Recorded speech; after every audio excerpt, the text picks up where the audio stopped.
Hey everyone, Base DS here, and welcome back to more Sonic the Hedgehog 4 Episode 1. Last time, we made our way through Mad Gear Zone, completing the last full zone of the game, but we've still got one more zone left to do, so it's time to head on into space for one last showdown. But now it's time to make our way through Egg Station Zone. But in actuality, it's not even a full-length zone. It's really just a giant boss rush, so that means we're going to be encountering all the bosses that we've taken down so far in the game. And first up to go to the scrap heap is going to be the Egg Wrecker. Of course, granted, if you play your cards right, you can deal enough damage and they won't even get their extra attacks off. They take about 4 hits each, and as you just saw right there, the Egg Wrecker didn't even get a chance to spin the wrecking ball at me. But, 1 down, 3 to go. Next up is going to be the Egg Catcher. So, let's just go ahead and repeat the process. Didn't even get a chance to attack. So sad. Unfortunately, the next 2 encounters aren't going to be the same. So, let's move on over to the next section. And it's time to take on the Egg Labyrinth once more. And let's go ahead and get a free shot in there by riding up on the pillar. Of course, one thing to note about the Egg Labyrinth rematch, the pillars that come out of the ceiling, the wall, and the floor, they tend to come out a bit faster than in the original versions, so yeah, you really need to be careful. And believe me, that increased speed has thrown me off before. Alright. Just need one more hit on him. Come on, Eggman, give me an easy formation. Okay, I'll take that. You just made it all the more easier for me. Alright, 3 down, 1 to go. Let's move over to the next section. And it's time to take on the Egg Cloner, and it's already in its runner phase. So, the same as last time applies, but he'll also toss out spiked ball balloons, so you want to be very careful there.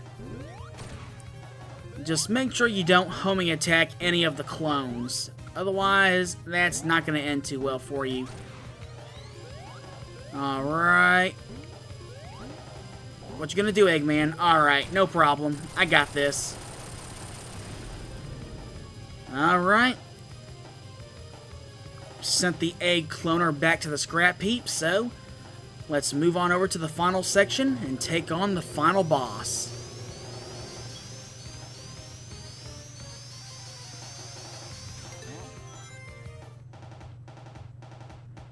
Well, this sure does seem familiar.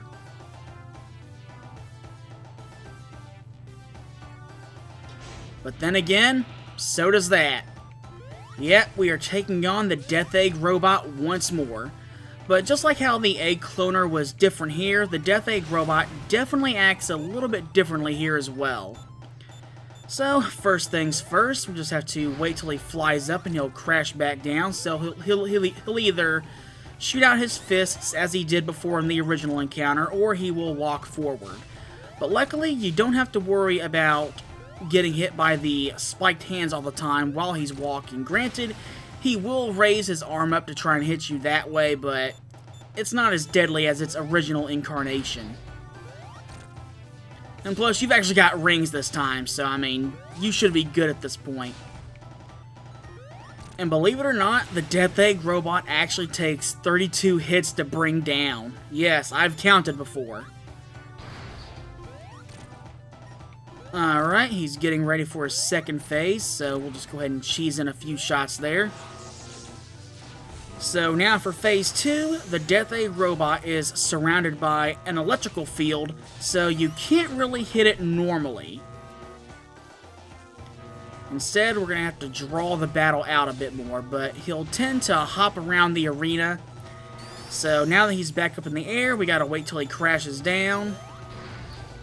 and he'll either start hopping forward or he'll send off one of his hands. And luckily, he sent off the hand, just what I needed. So you can either homing attack it or wait until it hits the floor and just toss it back that way. Doing so will disable the electrical field and allow you to get some hits in. But I wouldn't advise homing attacking the hand because it'll also be covered in the electrical field as well. And as the battle progresses on, he'll fire off projectiles and even a laser, so yeah, you'll really want to watch out for that. But if you're not careful when we get to the final hit, all of your work could possibly be in vain if you screw it up. You'll see what I mean here soon. Alright, come on. Alright, almost landed on the projectile. And he's firing off the laser. That's just great.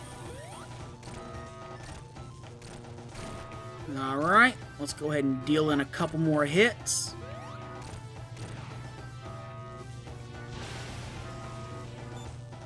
Alright, so let's see here.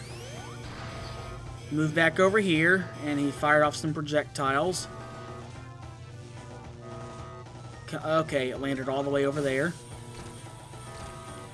Luckily, if he's firing the laser off and you shoot the hand right back at him just in time, it'll cancel the laser out. And so now with the alarm blaring, Eggman's ready to try and take us out. So, if we aren't careful and you don't land this final hit in time, the floor will collapse and you will end up dying and have to redo the entire fight over. So, time that last hit just right.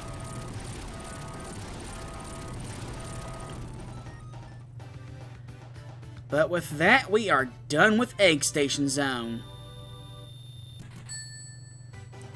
And one more extra life for the road. Not that we really need it, but...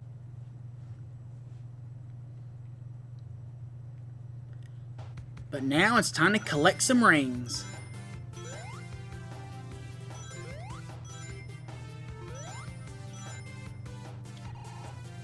And with all 12 rings on that course collected, we get the supersonic ending.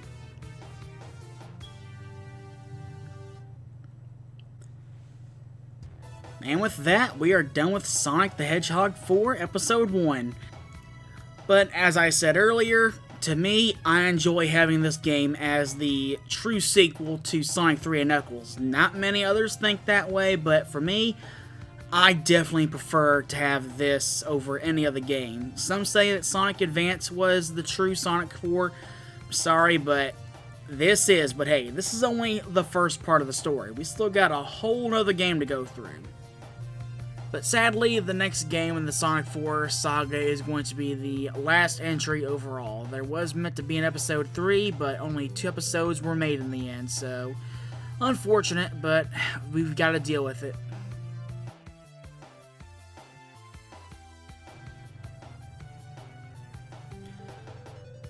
But anyway, I can see why people would gripe about it being the so-called sequel to Sonic 3 and Knuckles, considering the physics, and there was even some argument back in the day saying that, well, it shouldn't be Sonic 4 because it has the modern-looking Sonic with the green eyes. Oh boy, was that a field day.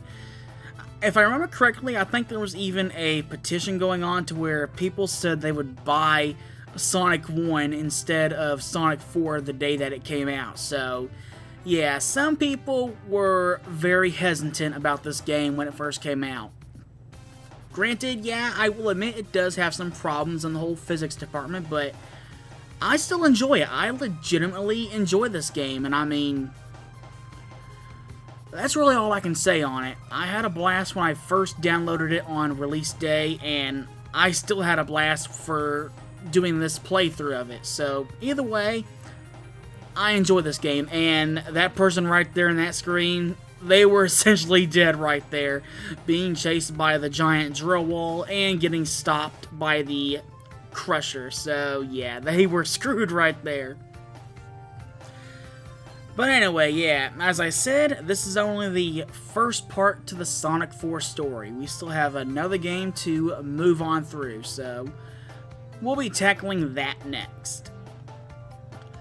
But overall, yeah, granted some say that the game is pretty short, but I mean, really considering everything I do, I would say it's about as long as length as the original Sonic the Hedgehog. So, for me, that's a pretty good game length. Sonic 2 is about maybe an hour and 15 minutes for me tops if I go for all the emeralds, so with how long it takes me to beat episode 1 of Sonic 4, it's a pretty good sized length.